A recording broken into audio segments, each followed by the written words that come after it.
Hey, this is Steve Zeltzer with Workweek, and we at Workweek have been investigating the situation at the Hunters Point Shipyard and for many years as a radioactive Superfund site that is now being developed into condos and for people to live here. And one of the issues is that the workers also have been living or working on Hunters Point, and workers at the police department have come down with cancer, many of them, and the city of San Francisco, city and county of San Francisco have said that there is no real problem, health and safety problem. And we're here today with Dr. Ahimsa Sumchai, who is a doctor and has been investigating the situation of the health and safety of the residents and the workers, and has been doing some studies about what the actual conditions are for the workers who work at the Hunters Point Shipyard. Welcome to Workweek, Dr. Ahimsa. The name of the program is the Hunters Point Community Biomonitoring Program, and it was funded by the David and Lucille Packard Foundation in October of 2019 after being launched in January of 2019 as a pilot screening project. And it's now licensed by the Medical Board of California. And what biomonitoring does is it detects biomarkers of pollution and other forms of disease and entities in the human body. And biomonitoring can kind of be thought of as a new science, but it is something that everyone should be aware of because it's definitely the science of the future.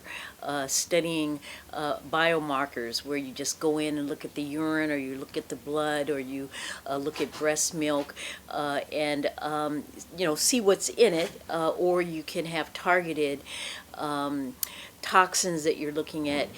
In the case of the Hunters Point Community Biomonitoring Program, we have a simple urine screening test. It was developed by Genova Diagnostics. It's one of the largest and most premier laboratories in the country, and the test detects up to 35 elements that are toxic or potentially toxic, and it is valuable in that it detects many of the major metals and radionuclides that are present at the Federal Superfund site and other industries in Baby Hunters Point.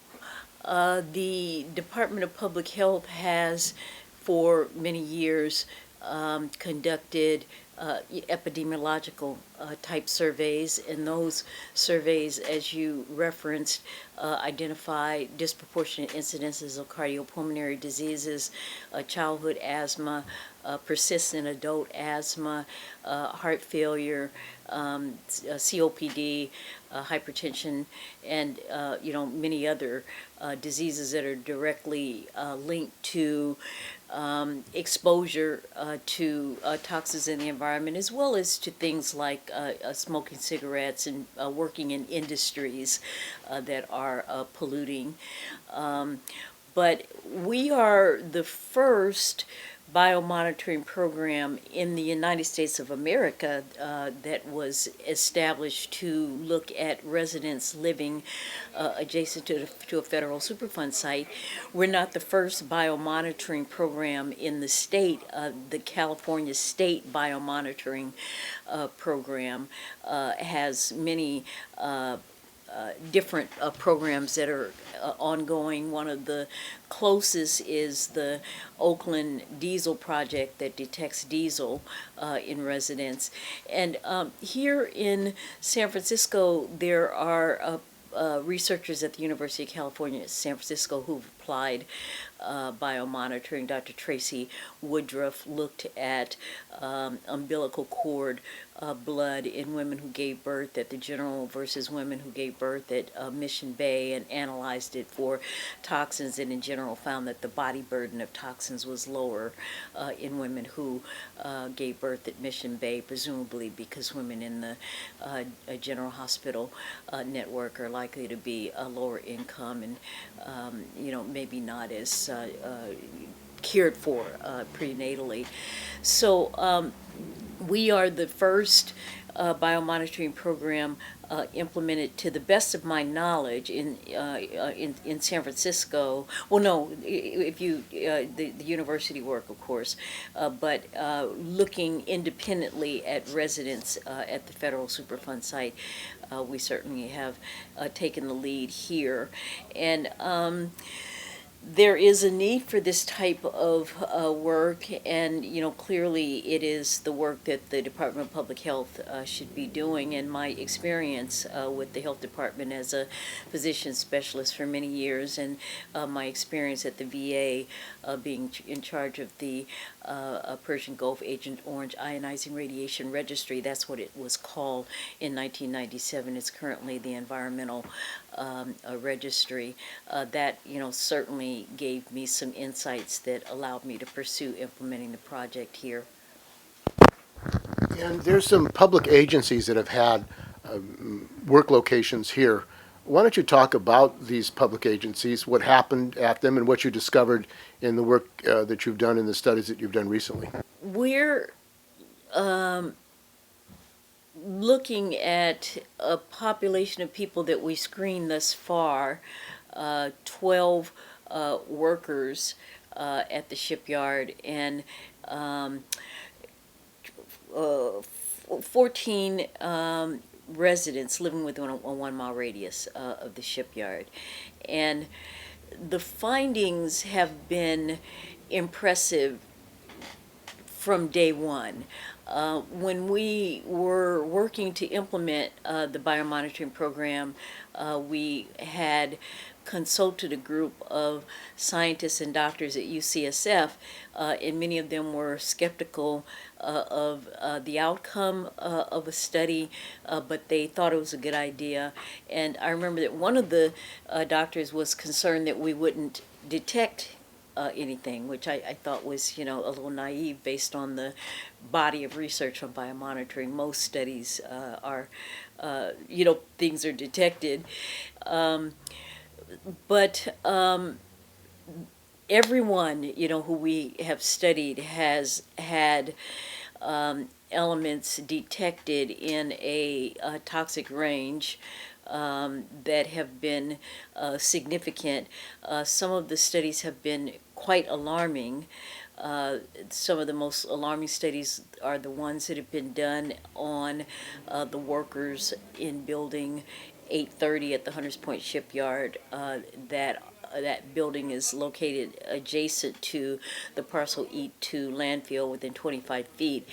And then 3 residents living in the South Basin area of the shipyard. The shipyard's most toxic shoreline is the Parcel E shoreline, including the landfill, and it drains, I have said, like a toilet into the South Bay or South Basin region, and it is shaped like a basin. And it also connects with an area called Yosemite Slough, which is like a channel that moves horizontally towards 3rd Street. And in 3 people in those regions, we've detected arsenic levels that were, quite alarming.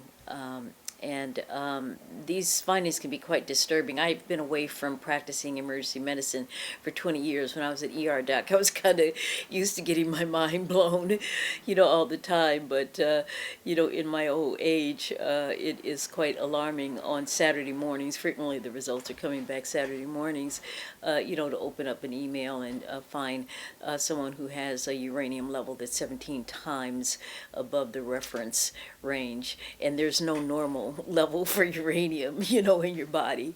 But even for what's allowable, the small amounts that are allowable, 17 times higher. And, radionuclides like gadolinium that are associated with nuclear propulsion systems. Like, where else in the city of San Francisco can you get something in your body, a radionuclide that is a product of a nuclear propulsion system shielding devices. And then, of course, the pattern that is irrefutably significant, that the California Regional Poison Control Center is significant, that the scientists at Genova Diagnostics say is significant, is the finding of manganese in detection concentrations that are, above the reference population to toxic in everybody who we've studied. And, that's been, very, very alarming. So, the implications are clear.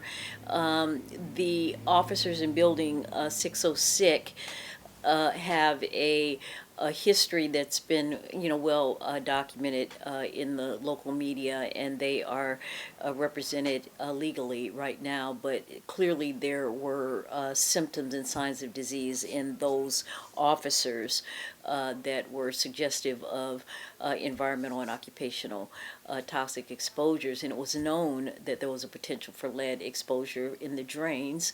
And the Department of Public Health, does lead tests on 5-year-olds. There's no reason why, if they suspected that some of these protein kind of general symptoms that people were having could be, due to lead exposure, that they could have simply at least tested them for lead. But we have the opportunity to test them for, again, up to 35 toxic elements, including things like lead and mercury and arsenic and, many other things that we would expect them to be at risk of exposure for where they're located at the shipyard. Now, we recently read a letter from the Department of Public Health signed by the city attorney in San Francisco saying that they had done a study of this building, and they came to the conclusion that it was completely safe for the workers in that building. And Amy Brownell, who is employed by the city and county of San Francisco, the Department of Public Health, as an environmental engineer, maybe you can talk about the studies that the city has done, and who is Amy Brownell? Well, let me start by saying that the letter you referenced was written with the results of the radiological surveys, outstanding, and that is an area that is designated radiologically impacted. I think we have the map behind us, so there's no way that they would be able to scrub that, cleanse that of its, radioactive contamination. So that's why they held on the radiological surveys. Let me also say that it's unethical to clear a building that has a known history and documentation of lead in the drains. And I responded formally to their study with my impression. I think that's just a no-brainer. You just cannot ethically clear a building with that type of history and that type of documentation. There have been many studies that the Department of Public Health has done, and I can't reference them all. What is most significant is that in about 2009, the Department of Public Health no longer collected population statistics on cancers by zip code in San Francisco. So prior to that, you could get cancer statistics for 94124. And after that, you weren't able to get them. There are some places that they may be accessed a few from, but I've had problems getting the raw information.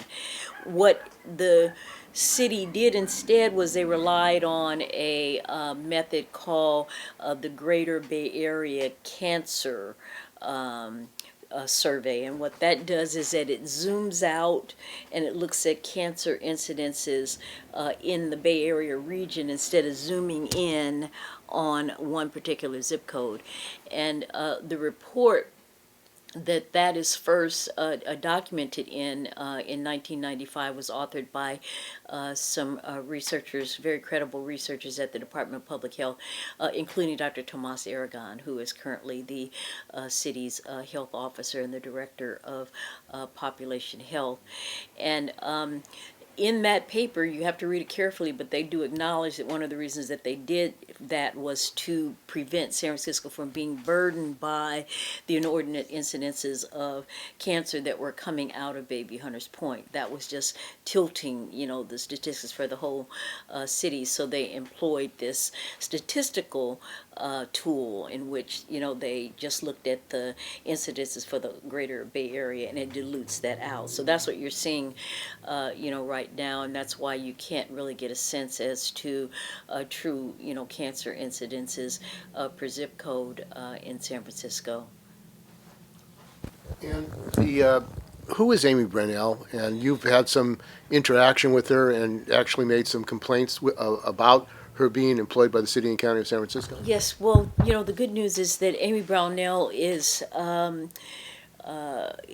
in the rearview mirror at the Department of Public Health. She is no longer the spokesperson for the shipyard on behalf of the health department. Her role is being diminished. She's still there. She's an environmental engineer who has been the chief regulator involved in the shipyard cleanup and remediation and development. And she is also compensated via a city ordinance called Article 31 that was adopted and turned into a law in 2004 when the Parcel A was first transferred for residential development. And Parcel A, of course, is the parcel that now has about 300 homes on it. And she is reimbursed via a formula that allows the developer, Lennar, the master developer for the shipyard, to compensate the health department for consultation fees and for quote-unquote earth-moving activities. And that is the principal impediment to the Department of Public Health assuming the proper role that it should be assuming in the protection and oversight of human health. In fact, I just learned from a very credible source that the funding that the San Francisco Department of Public Health receives via the developer goes through the Office of Community Investment in Infrastructure, which is the commission and body that was created after the redevelopment commission was extinguished by Governor Brown. So the Department of Public Health's revenue from the shipyard's development and remediation actually comes through the body, that is overseeing its development, and that's why, the Department of Public Health is dancing to the tune of the development interests. The issues are, what is that, revenue stream? How much are they, receiving? I suspect professionally and personally that it's a significant amount, and that it's also probably a stream of revenue that at this point, after 20 years or more, they're very, very much dependent on. There's also the issue, and I want to get into these University of California employees, of Cal OSHA. Where is Cal OSHA? Right. They're responsible for the workers' health and safety protection, enforcing regulations. Where have they been in Hunters Point Shipyard? Okay. It's an impacted FUDS site. What a FUDS is, it means it's a formally used defense site. And what the Navy did was, instead of including these key buildings in the 800 series, which were the laboratories of the Naval Radiological Defense, the United States Naval Radiological Defense Laboratories, this was the premier laboratory that was studying the effects of radiation in the post-World War II era, and they were established in about 1946 to about 1969. And they occupied these buildings. And the Atomic Energy Commission gave them permission to pour effluents of low-level radioactive waste into the drains of those laboratories. And the Navy likely perceived it would not be possible to fully clear these buildings or to even reuse them in a Superfund cleanup, so they gave them the FUDS designation. And what FUDS does, it's almost humorous, except that it risks public health. It puts them in federal government limbo. You know, there's a property that is still owned by the federal government, but they have this formerly used defense site designation. They're not being remediated under the 9 steps of the federal Superfund law. They are not going through the remediation process, and the Navy has control over their their use and their reuse exclusively, and so that means that Cal OSHA lacks jurisdiction, or feels that it lacks jurisdiction over a property that remains in federal government control. You know, the city and county of San Francisco feel as if, they don't have the ability to go to a property that hasn't been transferred, to the city and county of San Francisco, even though you have city residents working there. And then the University of California, San Francisco, at this point, faces potential liability for having people in a cluster, many of whom have health effects, and 12 of whom have urine tests that show evidence of the landfill and shipyard soils, in their bodies. So, that's what the situation is, and the employees are, endangered. They're endangered for a number of reasons. They are clearly being exposed with health effects evident in several of them. But there is a history of, employees, being dismissed after sustaining injuries that disabled them from working, and the university is in a position wherein it could be potentially, very embarrassed by the situation that's going on there. So I think that all of these factors are at play in efforts to repress what's going on there. But I think that it is likely to emerge as an issue. It's just difficult to keep the lid on a situation like this, and these workers definitely are being exposed. Well, apparently these workers were never told they were working in a site which potentially could be damaging to them because of the radioactive material and other toxins in that site. Mm-hmm. Now the University of California is saying that there was no harm done. They had a meeting with them. You think the University of California was aware that this was a dangerous site and put these employees in harm by not letting them know even that they were working in a dangerous site? The Hunters Point Shipyard is pretty much a issue that is part of the basic fund of knowledge of most people in San Francisco. I'm amazed that most people in this city know that the shipyard has environmental issues at this point. It's just been on the front page of the Chronicle, and you just read about it and you hear about it. So it is difficult to believe that people are not aware. Also, many of the employees that I talk to recall the landfill fire in 2000. Many of them report smelling methane gas. The Navy periodically vents methane gas into the atmosphere.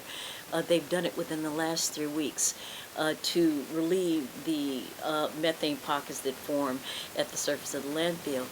And what that does, in addition to releasing a potent global warming gas into the air, over a community that is dealing with environmental issues, it also creates an entourage effect for volatilized chemicals inside the landfill. So, all the stuff that's in the landfill, volatile organic compounds and radiation and metals, it just comes up with the methane. So I want to emphasize that because I am sure people don't understand that practice is going on. When I heard about it, it just was really very, very disturbing to me.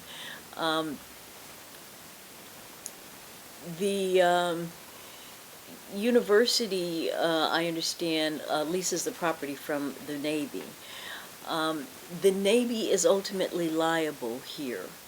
And at some point, community residents and community interests who are protecting residents are going to have to just give it to the Navy. The Navy has been shielded. No one has really taken on, the Department of the Navy. Stanley Goff, who is representing the residents on Treasure Island, named representatives of the Navy. But ultimately, when you find products of nuclear fission in the urine of people living adjacent to a landfill that is itself a federal Superfund site, and in residents, living on the hilltop, immediately west of the shipyard, the Navy is responsible. The Navy actually lowered its standards for cleanup of manganese at the time that Parcel A was being transferred to the city and county of San Francisco. So there have been a lot of parties who have been hit, and I've watched all of these suits. I remember them all. But no one has taken on the parties who are most liable and the parties with the deepest pockets. And hands down, the Navy is most liable. Secondly, the city and county of San Francisco. The city and county of San Francisco is incredibly liable, and you see in the health department, within the board of supervisors, within planning, within the mayor's office,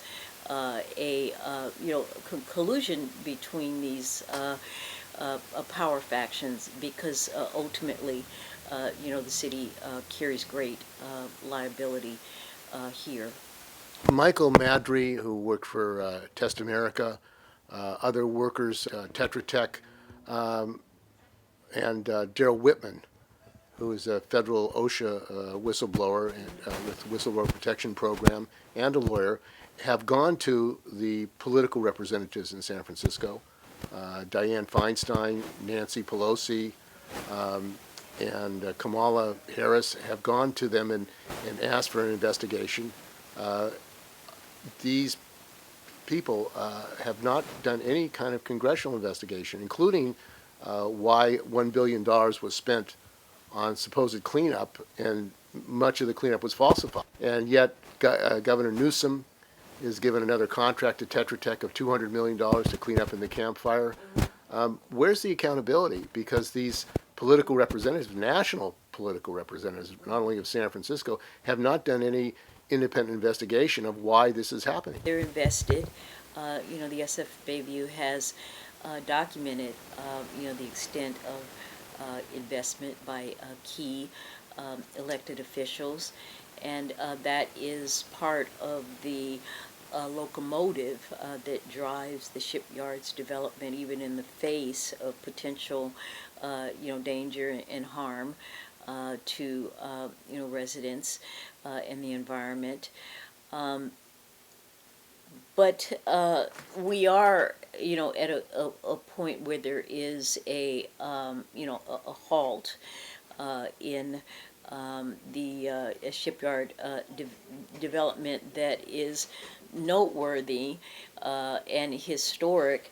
The shipyard's 5-year plan is being held up because the Navy and the Environmental Protection Agency are disagreeing on preliminary remediation goals for some select radionuclides that are known to be present in the soil at the shipyard.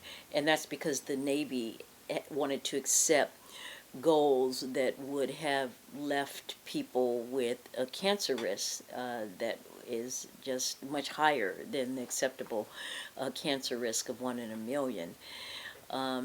So in taking that stance, the Navy and the EPA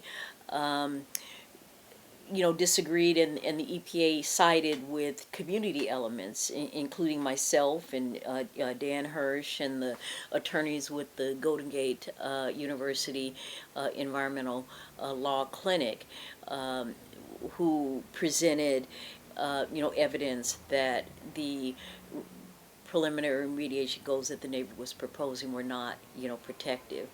So, there is good news that there are some, select regulators, even the Trump EPA, who see that there are problems here and, have taken a stance.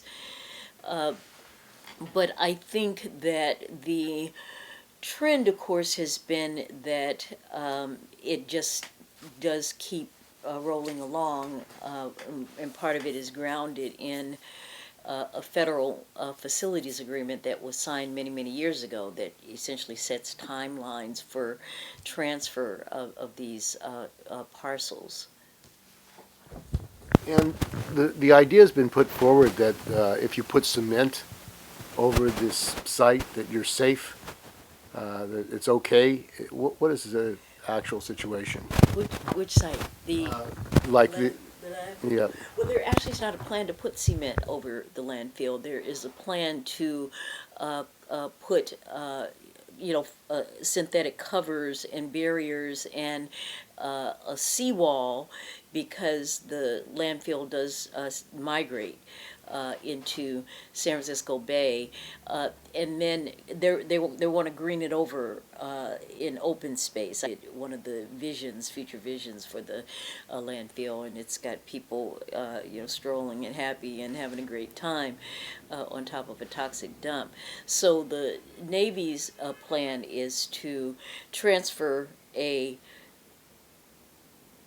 toxic dump to the city and county of San Francisco, a federal Superfund site that produces methane that the Navy's not responsible for. The pockets of methane at the top of the landfill, they have a loophole that says the Navy's not responsible. It's like an act of God that, the methane just migrates to the top.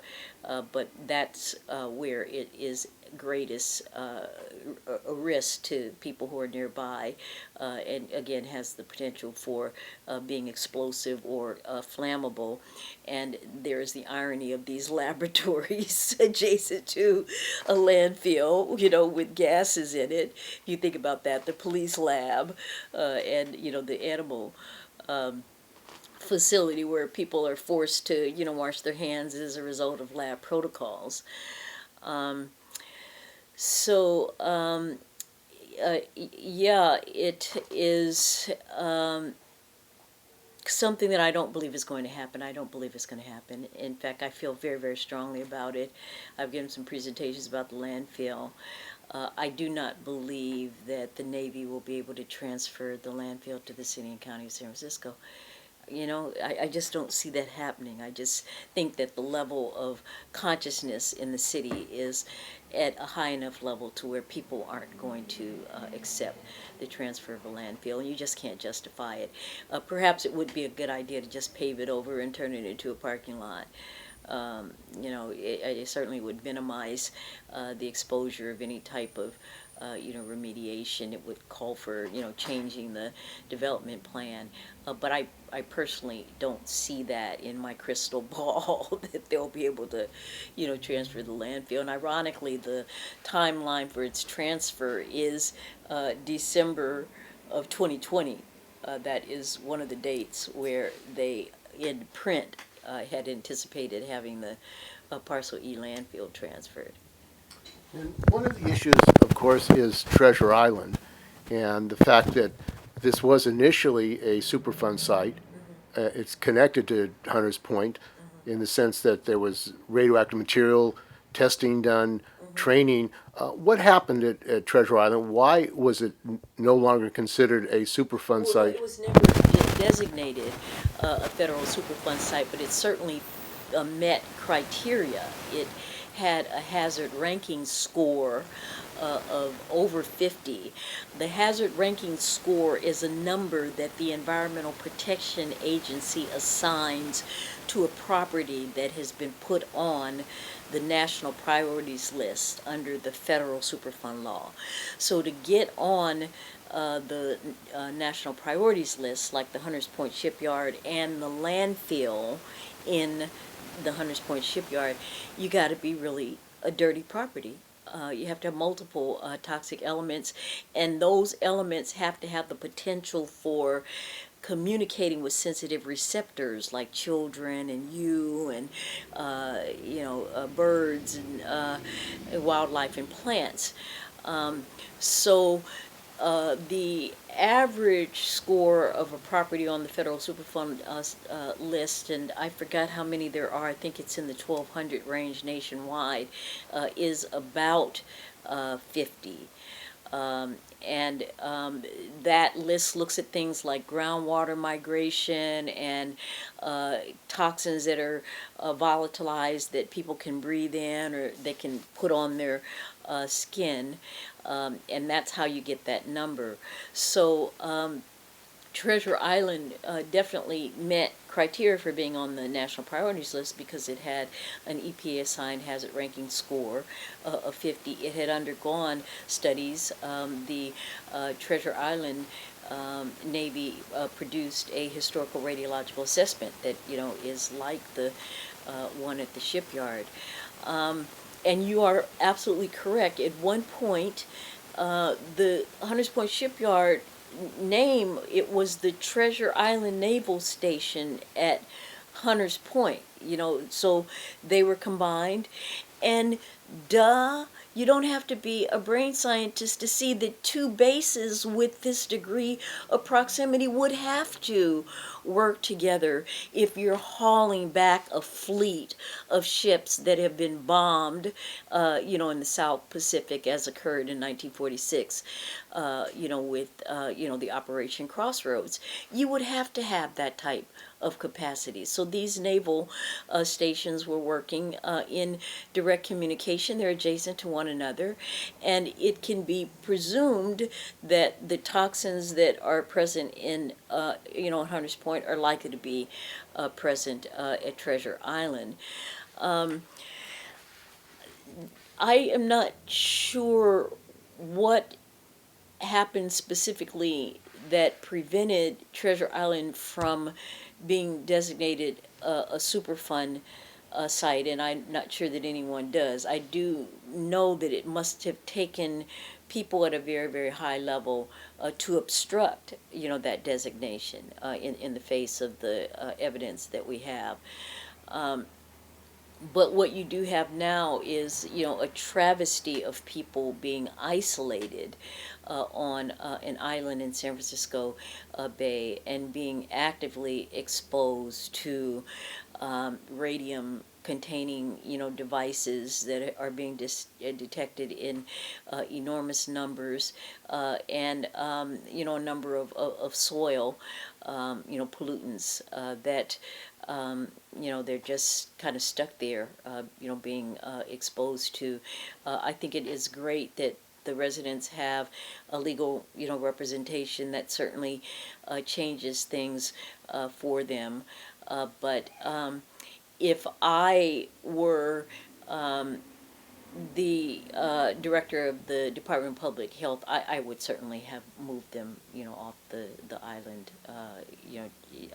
There's every reason to, to do that, but to go to an island and see people living next door to fences that say, dangerous, and, it's just, it's just unheard of, or even the, accelerated plans to try to develop the island. And the latest project is the San Francisco Unified School District wanting to put a KIPP chartered school on the former Treasure Island Elementary School, reopen that, and with support from TIDA, the Treasure Island Development Authority. Why would you want to put a school of children on Treasure Island at this point? And there's already another charter there as well. Right. Well, the KIPP Academy is actually located within a 1 mile radius of the Superfund site. It's probably within, a half a mile of Hunters Point. I don't know the reasoning. I think it was a trial balloon. I think it was a political trial balloon, that it was saying, if we can allow a school, then we can allow this, kind of sneaking stuff in, as occurred at the shipyard by putting the police officers in this building at a low, monthly lease, and, putting people, artists and stuff, these are people who are there, and by being there, it sends the signal that there is nothing to fear and everybody is okay. Also makes it very, very complicated when you're trying to deal with health issues, when you have people who are, already living on the base. The parcel A homeowners, they can't go anyplace, they can't sell their properties, so they're kind of stuck there, on an island. But I think that that's what the intent was, and that it, appears as if it may be blowing up. I understand that the school itself is voicing opposition to the move.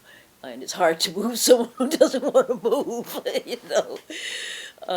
so you probably have some more educated insight into what's going on currently. I know it was tabled. I did see the minutes, and I know that you played a big role there. But it would be surprised me if they tried to go forward if there was actually opposition from the school. So you would say that it would be unsafe to reopen that school and put children in that location? I think that it's unsafe to have kids within a 1 mile radius of the Superfund site here at Hunters Point. And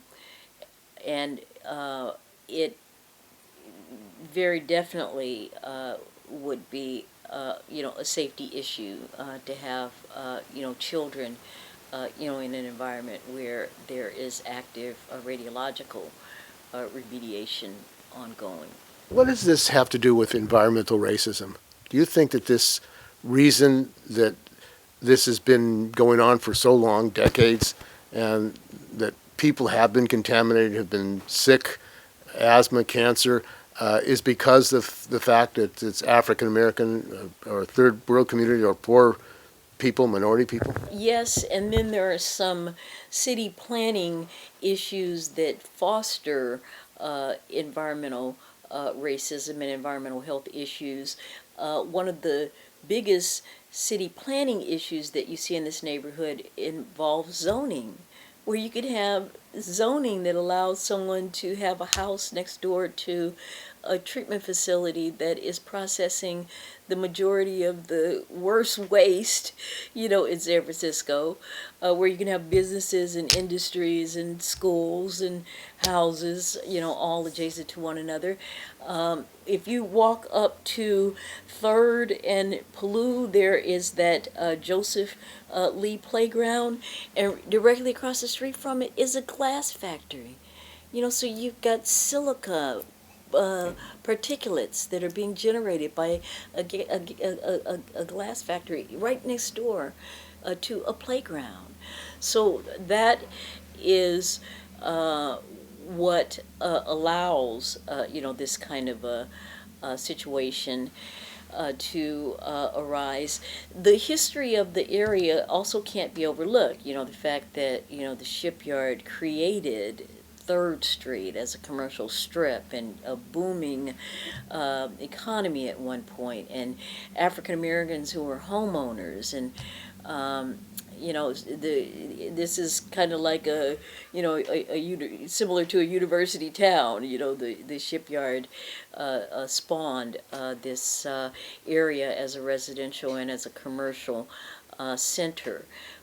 So there's some historical features, but I believe that the lack of regard and the abandonment of its protective role that we're seeing with the health department in league with city government and the developer, that is very, very deeply rooted in environmental racism, that you would never see those kinds of actions that are very bold being taken in an area like the Presidio, or even in a Chinese area. Although that being said, this is heavily Chinese.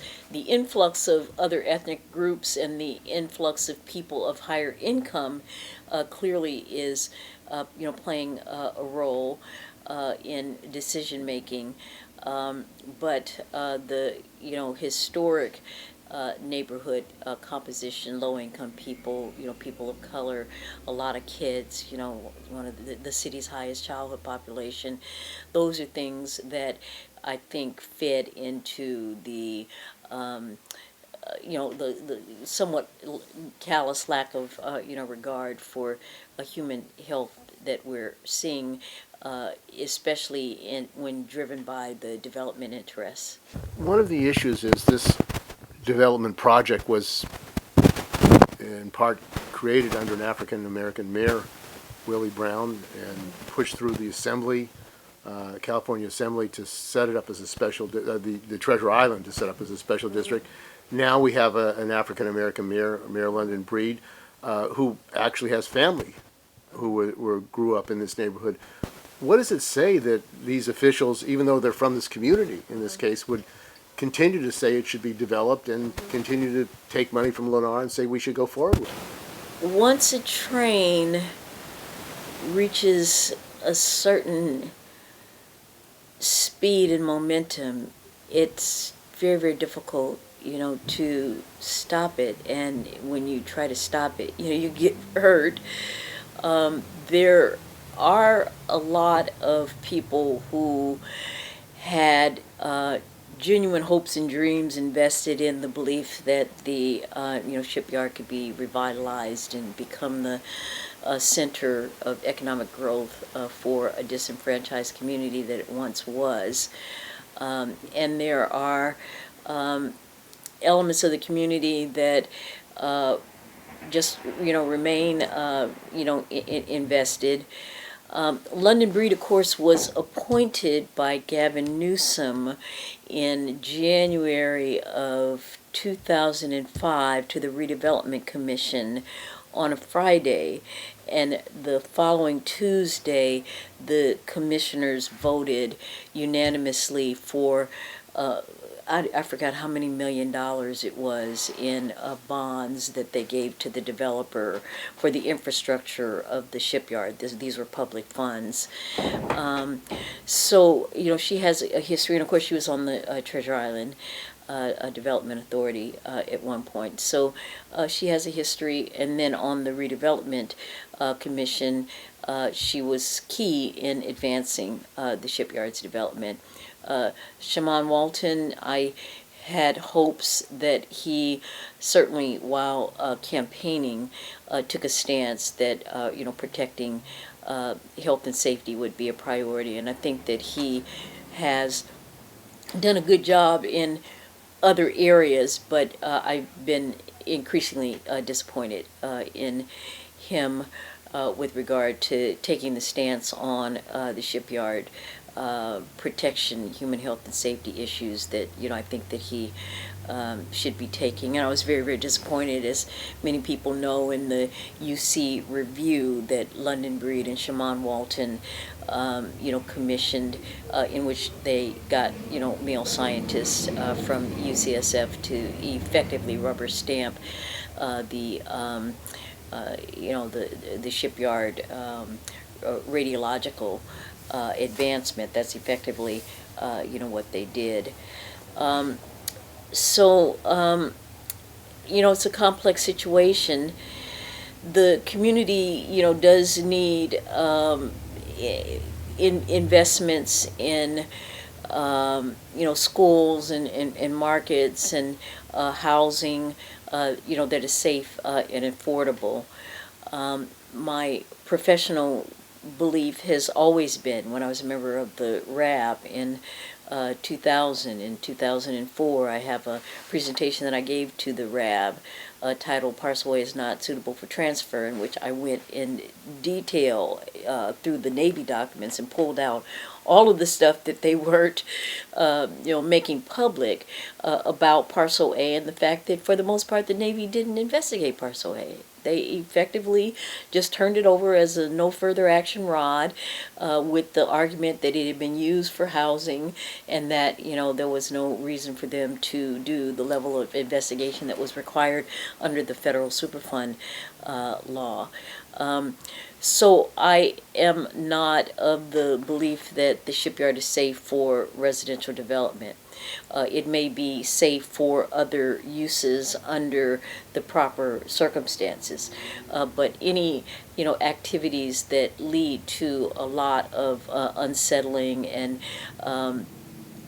groundbreaking is going to put the community at risk, and certainly activities that are occurring in the region of the landfill and in the Parcel D areas where the radiation labs were being housed. That's definitely going to put people at very high risk. And last question: you and many other people have been active. Ray Tompkins, many people have been active, trying to educate the public, trying to defend the health and safety of the residents, the community, the workers. This cover-up has been going on a long time, for decades. Mm-hmm. Do you think it's at some point going to come to an end, and that people will be held accountable for doing things which should have put people in danger, harm, and led to deaths of people? There were 10 bundled lawsuits that were filed, against Tetra Tech. Some of them named Lennar. I think the police officers may have named the Department of Public Health. I'm not sure about that. I think that the legal actions are very important, and if they have to be continually hit with lawsuits, and it frays their liability, then that's going to make a difference. My understanding, I got this from a reputable source, is that Kofi Bonner left Lennar after all of those lawsuits were filed. So that it's going to hurt. It's going to hurt Tetra Tech, to have to respond to that many lawsuits. They'll, likely file bankruptcy and form a shell corporation, as Lennar does, and keep rolling along. But what's happening with regard to the legal actions, I think, is very, very significant. There are, I think, also things that are happening in science. I personally believe that the biomonitoring work that we're doing has changed the conversation. It's just changed the conversation. I'm not getting the recognition that I think we deserve. I have requested meetings from Grant Colfax, the director of the Department of Public Health. He's turfed it to Tomas Aragon. Tomas Aragon, says call, but he's not available. Shaman Walton, I've invited him, to the office a number of times. He's not come, doesn't, recognize it. The San Francisco Chronicle, Jason Fagoni, has an archive of evidentiary documentation. Chronicle suppressing the story. civil grand jury, though, is doing an investigation, and they investigated the shipyard, of course, in 2010, and that changed things quite a bit. In the health department, the former director, Mitch Katz, left in the aftermath of the civil grand jury report. So, there's some things that are going on that I think are very, very significant. But the role that, I've adopted here, I've tried everything. I've tried being a medical doctor. I've tried being a public health doctor. I've tried being an activist. I've tried being a politician. I ran for mayor. That didn't work. And here I am, in my old age, acting as a scientist and, trying to offer some medical screenings and referrals and talk to people about their nutrition as an aside. And I really do think that this is significant. I think it is very, very hard to overlook someone who has, uranium and strontium and thallium in their urine, or someone who has an asthma attack and you look at her urine and she's got shipyard dirt in her urine, that she probably inhaled and that caused her to have an asthma attack, or someone who's got arsenic levels that's 5 times higher than the reference range, as if there's anything normal, any normal level for arsenic, that you should be having. And again, we are detecting this in 100% of people. 100% is always statistically significant. When I first started doing this, and I would say, well, we've tested 10 people, people would say, oh, that's just 10 people. If 10 people in your apartment building all have brain cancer, that's statistically significant. If 5 people have it, is statistically significant if 100 do. But 100% is always statistically significant. And the more people we test, the more, we find. And my personal feeling is that there was a massive exposure of this community by the grading of the Parcel A hilltop. They graded that hilltop down, and I believe that this whole community was exposed, and I wouldn't be surprised if everyone we tested tested positive.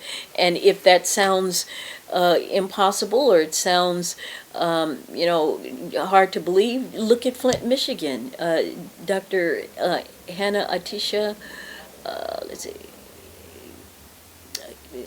I'm blocking her name. Mona Hannah Atisha. She's a doctor, pediatrician, health expert, and she was just in her office checking lead levels on her kids. She noticed that the lead levels were going up, and she talked with another woman doctor, I believe, a professional, who believed that it may have had something to do with the water sources. And that's how the Flint, Michigan, scandal opened up, and it's still ongoing, and people went to jail. I mean, elected officials, professional people, lab people, went to jail. So I believe that what we're seeing at Hunters Point is potentially bigger than what we are seeing in Flint, Michigan, with regard to the radiological issues. I thought that when we uncovered the Tetra Tech fraud. But now what we're seeing in people's bodies, rare radionuclides, that you would only get, if you were at a shipyard. I think that it is definitely going to change things, and the way I would like to change it as a doctor and as an activist is in the establishment of a toxic registry and a Hunters Point a community toxic registry, like the World Trade Center program, where people who were exposed get an evaluation. If they can prove that they were exposed, and certainly if they got health effects, then they are,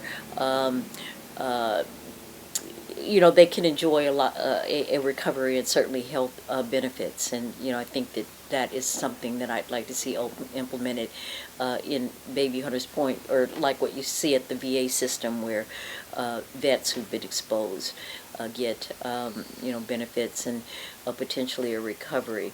So that's kind of the direction that I'd like to see things go. Thank you very much, Dr. Sumchai, and I think this has been very useful. The history of this and both the scientific problems and effort of yourself and to try to deal with an ongoing crisis really in the community and among working people. So thanks for joining us on Work Week.